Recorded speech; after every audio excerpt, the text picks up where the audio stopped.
This is Living Catholic with Father Don Wolf. This show deals with living the Catholic faith in our time, discovering God's presence in our lives, and finding hope in His Word.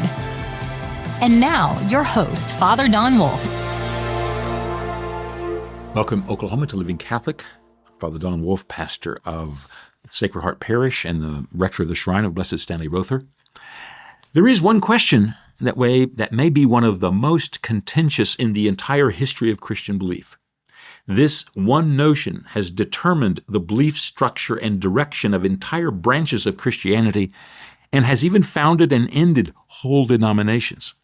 Fads come and go, eras are marked by preoccupations we can hardly understand, and the concerns of our fathers sometimes never make it past their grandchildren. But this one concern never seems to go away. And the question is, are there many to be saved? It's simple, which is why I suppose it has such cachet. Were it hard to ask, we wouldn't waste time asking it. Were it hard to formulate, we wouldn't bother. And certainly were it complicated by all manner of qualifications, it wouldn't move the souls of simple men. But such is not the case. This question haunts the imaginations of some of the most famous people in history. It was asked by Ignatius in the 2nd century and by Augustine in the 6th. John Calvin and John Wesley were haunted by it, Calvin in the 16th century and Wesley in the 18th. And the most notable, Martin Luther, was tortured by the answer he came up with as he was ready to upend the Christian world in the 1500s. And these notables are simply a smattering of those who've asked and then answered the question. All of them wondered, will there be many people or only a few who are going to make it to heaven? These were all brilliant minds. They weren't simply indulging some abstract question. It wasn't as if they were trying to figure out, for example, how many Israelites actually left Egypt and crossed the Red Sea at the Exodus, or what was the shape of the mask Moses would wear when he came out of the meeting tent with his face glowing after having talked to God. Those are trivial pursuit kinds of questions. They don't really matter that much to anyone, really. Certainly they don't go to the heart of the faith or to the credibility of the Bible. But asking about the number of the saved, that goes to the foundations of the faith. What would be more crucial than the saved? What would God be up to, after all, if salvation were not in the mix? Besides, these quick minds were just trying to come up with a formulary for the people they were ministering to. They were also concerned about themselves. They looked into their own hearts and lives and figured, unless the saved included a very, very wide swath of humanity and humanness, there won't be very many of us. In fact, unless there is a very generous response from God, I might not be among them myself. That's when the question becomes personal and pointed. Will the saved include me? And it's a good question. It's asked in the Bible, after all, just how many are going to respond to what God wants. And the answer is not a bad bit of information to know. Will there be many? Are most of us going to float toward the goodness of heaven? Or is it only the few? Will most of us just watch as we slide down toward the hellishness of life and find ourselves in the final moments of life condemned? Which will it be? No, it's not a bad question at all. And we can see the different kinds of answers to it in the contrast of generations. My parents and grandparents, for example, were of the notion that going to heaven was hard. They knew the life of the faith impelled them to respond to God's initiative with gratitude and discipline. God wanted them for Himself, but they had to take the initiative to respond. They were given the life of Christ through the graces of the Church, and they acted so to bring this grace and goodness into their lives. As part of this, they were all attentive to the teachings and the disciplines of the Church. They never once missed Mass on Sunday. They were strict in their attention to the teachings of charity and forgiveness, and they remained aware of their need to acknowledge and to repent of their sins. Heaven was promised, but it was not presumed. Going to heaven wasn't easy. It certainly wasn't guaranteed. Hell is no mirage for them. It yawned as the ultimate truth. But among their grandchildren of today, they presume heaven is their due. In their presumption about their lives, they imagine heaven to be no more than a brief slide into paradise from wherever they are. All they have to do is hold on for the ride. No prerequisites necessary. Being born, being present, and being decent are all that's required in their point of view. Do that, and there need be no more worry. Heaven is as easy as breathing and is no more challenging than choosing the clothes you wear. No rules, really, no expectations, actually, and no church, certainly. Just show up, and the gates of life lie open. Heaven is no prize if it simply falls into your lap. And to be honest, the response is less about what era a person is from than it is about what we think of God. And it's not just about numbers, about many or few. The formulation goes something like this. If God knows everything, then the divine awareness, including who's going to heaven and who's going to hell. That means from the beginning, a person is either chosen to enter heaven or is chosen to be in hell. If this is true, there's no appeal. God knows, and that knowledge is immutable and unchangeable. However it happens, whatever the mechanism, and in whatsoever is contained in a lifetime, the person chosen will end up in heaven, and the one condemned will end up in hell. More than that, to imagine a person could buck against the trend would be to cast God as impotent or useless.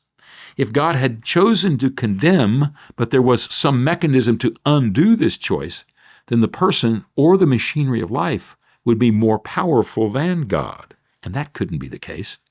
And there couldn't be some sort of system created in which God could somehow be convinced to change the divine apportionment and let someone who was condemned into heaven. That would make God mistaken. No, it has to be stark and complete. God knows and God chooses. And once we become aware of that, things are set. There are the chosen, and then there are the condemned. It's all set and done. Sounds tough, logical and straightforward for sure, but tough.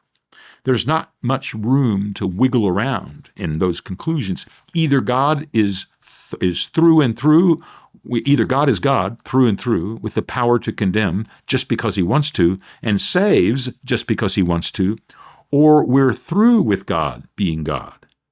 Those are the contrasts, and they are stark. So you can see how the question about how many of the saved there are quickly becomes crucial. If there are only a few, then whether you're one of the chosen becomes a pretty vital question. What if God chose only 1 in 1,000 or 1 in 10,000? Knowing that you're that one could change your life. What if God chose 99 out of 100 or 999 out of 1,000 to go to heaven?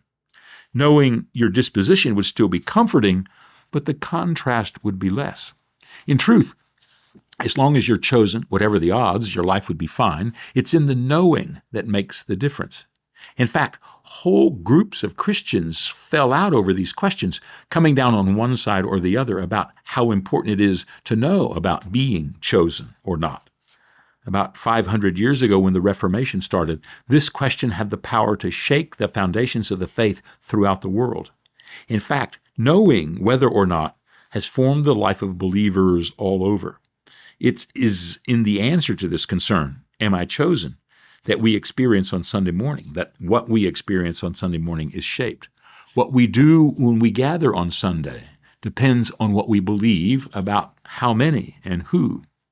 Think of it. If you're worried about whether you're going to be one of the chosen that God has selected, and there's nothing you can do about it at all, one way or the other, wouldn't it be good to know? In fact, you might conclude that God ought to let his chosen know they are, in fact, chosen.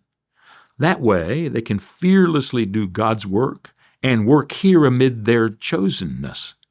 And that was one of the conclusions of those groups who focused on God's immutable choosing. They figured that if God wanted to bless us with choosing, then the chosen would know. So, what would be the sign? Well, one of the signs would be the religious experience we had. If we had a sense of God coming to meet us, of assuring us, of having a sense of God moving in our lives, we'd know then we were chosen and all would be fine. And that's what happens in a good number of places on Sunday morning. They put a great premium on an experience of God, of a moving, powerful experience of God in their lives. whether by music or sublime preaching or simply because it happens best in a large crowd together, the focus is on having the experience. And once you do have it and know you're chosen, that's all that matters. Literally, nothing else in the world of the church does matter except this experience. On the other hand, if we have an assurance that the church has been entrusted with the means of salvation, according to the words of Jesus, then what happens on Sunday is what Jesus has us enact. What we feel about it, or experience of it, or even what goes on in our hearts, isn't that important, since we're fulfilling what Jesus told us to do. Being chosen is up to God. We do our part, and God does his part. Since God has entrusted the church with what to do, we do that and trust in God's goodness. It makes for a different kind of Sunday than in other places. These questions and their answers have consequences, which we see every single Sunday. Now, Jesus was asked this exact question. He was asked whether they would be many or just a few to be saved. So the question is certainly legitimate. What we have to pay attention to is Jesus' response. He said, "Seek to enter by the narrow way." It's not a number or percentage that he responded to. Instead, it's a recommendation about how to achieve what we're looking for. Be among the few, he said. Many will try the opposite and want to enter by the easy or the broad road. Be different and enter by the narrow gate. It's a hard response. We've all met people who are narrow. They're not very flattering. It's the same as being mean or punishing. Spend a few minutes watching TV, especially programs pitched toward young people and young adults, and you'll find the narrow character. They're the ones who believe in the narrow way. They're pinched and limited, prejudiced and hard. Life is a contest for them, and if you fail, then you'll never make it. In our society, according to our way of thinking, there's hardly a greater condemnation than being accused of being narrow. Entering by the narrow way is the worst thing anyone could imagine. So unpacking Jesus' words is something important. We want to walk the narrow way without being narrow people. We can try it by thinking of what the opposite of the narrow way would be. The opposite of the narrow way is Broadway. What do we get when we live our lives on Broadway? Now, I love to watch the shows on Broadway and celebrate the nightlife on the Great White Way as much as anyone. This doesn't somehow condemn entertainment or musicals. But as we think about it, we do have to admit, Broadway has a message. If Jesus tells us to enter by the narrow way, maybe the Broadway has something to teach us. And the first thing is, if we want to live on Broadway, we'll notice that it's surrounded by lights and letters. There's no way it won't call attention to itself and to its offerings. Everything there is designed to capture our energy and keep our attention. And it doesn't matter what the content might be.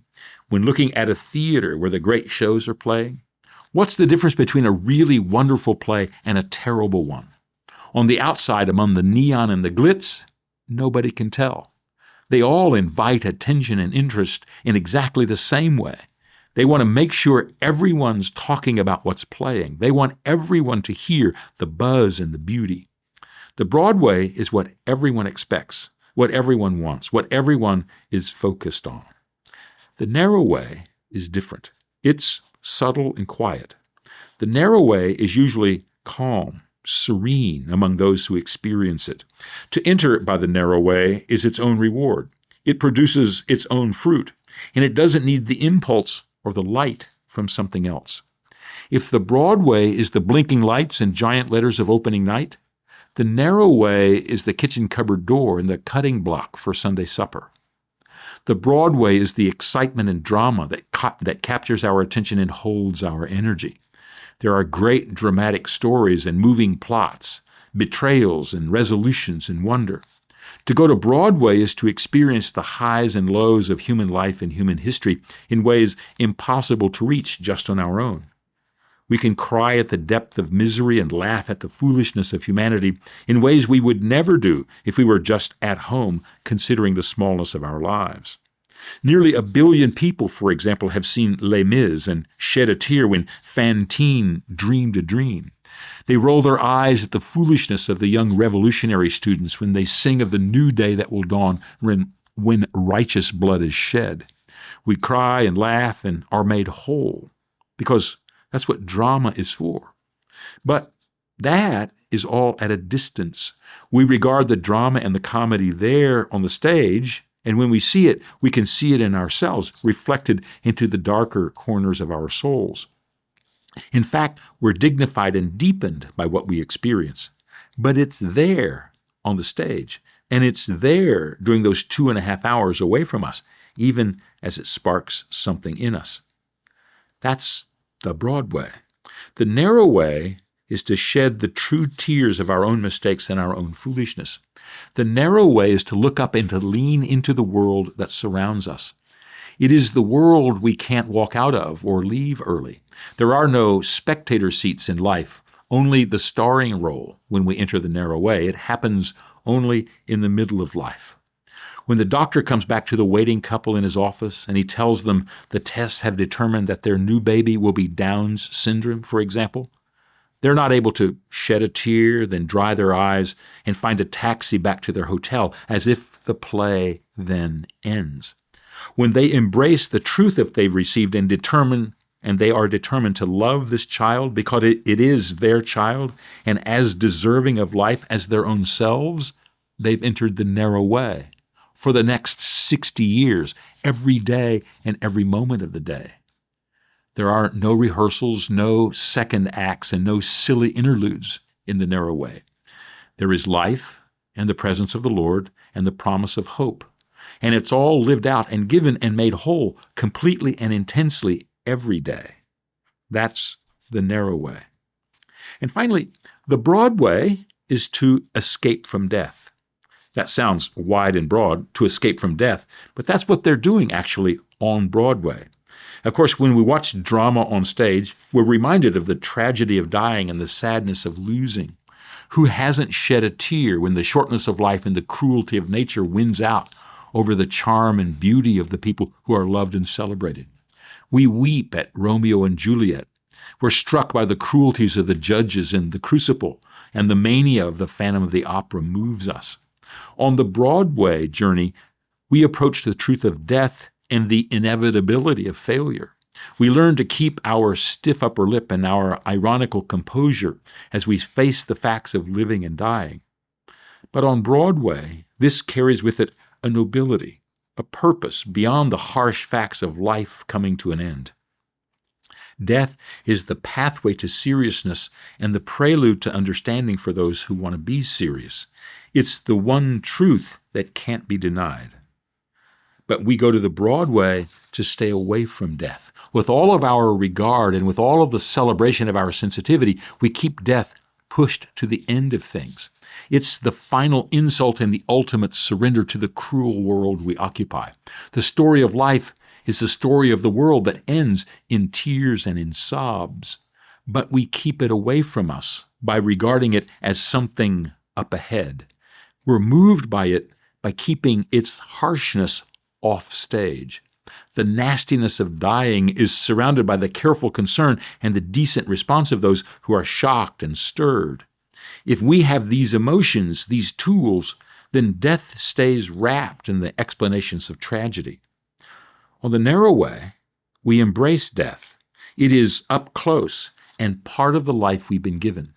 Death comes for us early on the narrow way. It is the death to self, the forgetting of the endless promise of beauty and hope, so as to embrace the hard reality of living in this shattered world. The narrow way embraces death, like a husband who says, "I do," to the woman at his side as they exchange their vows at the altar. He'll spend the rest of his life stooping to wash her feet in all of her limitations and misunderstandings and insecurities. He dies to the cheerful, boundless joy that Broadway tells him is life, and he walks out of the church with that old self left behind. In the narrow way, we embrace the death of our old self. We also forgive the ones who have offended us. We forego revenge. We also forego the easy resolution where we all embrace and love each other because life is easier when we do, like on Broadway. In the narrow way, forgiveness is a choice we make to die to the natural man who wants to hit back and to make things even and to hear an explanation. On the narrow way, dying is the choice we make early. On the narrow way, we nail to the cross the success we're guaranteed by the great white way. On the narrow way, we die so that we are no longer afraid of dying. No threat, no loss of a job, no shame or embarrassment can knock us over because we've already let go of the props and ease of the bright lights. There's nothing that can harm us when we have died to self. Jesus says, choose the narrow way. He says, take up your cross and follow. He says, I have overcome the world. On his way, the promise of life is there, and we're promised a different future. So, will there be many who are saved? Of course, we hear that everyone feels saved if he goes to the right play and sits through the right musical. He can smile as he leaves and feels relieved to know the world can turn out just right when the lights come up 2 hours later. But the invitation extended to us is that we embrace a life like Jesus himself offered. It's a life of being chosen, of being beyond the bounds of living. It is the life of resurrection. We can take a lesson from Father Rother. When he faced the prospect of the violence and intimidation in his village, he understood that he had to remain with them. His desire was to be the leader they needed, the pastor Christ himself wanted for them. When the knock on the door came at 1 o'clock in the morning of July the 28th, 1981, he knew his life at that moment was forfeit. They had come for him. The only way out was the grave. But he had already given his life away when he was ordained. He gave his life away when he had surrendered himself to become a missionary. Stan had left the Broadway of his life by leaving what he knew behind, so that he could become what his people needed. When the knock came to his door, he was ready, because he had spent a life already on the narrow way. He was ready. We can be too. Back in just a moment.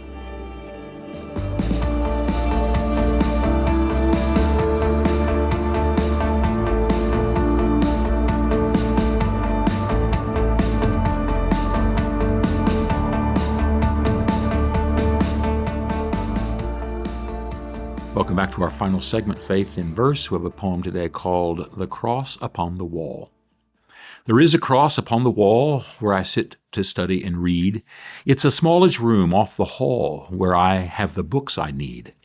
As I sit to peruse and write, or perhaps to contemplate, there in morning shadow or evening light, this cross's message I instantiate. No, I am not to be there hung or dragged before accusers, in a trial or court just begun, in secret behind closed doors. No, I bear a promise from the cross, given on my baptism's day. All is gain and promise in loss, as I am led into the Lord's way. Those of us who raise our eyes to the simplest cross hung above are given the promise of the cross, the certainties of life and love. So the shadow falls upon me in my simple room, square and small, that my day remains ever free, and my soul here lives its call. That's the cross upon the wall.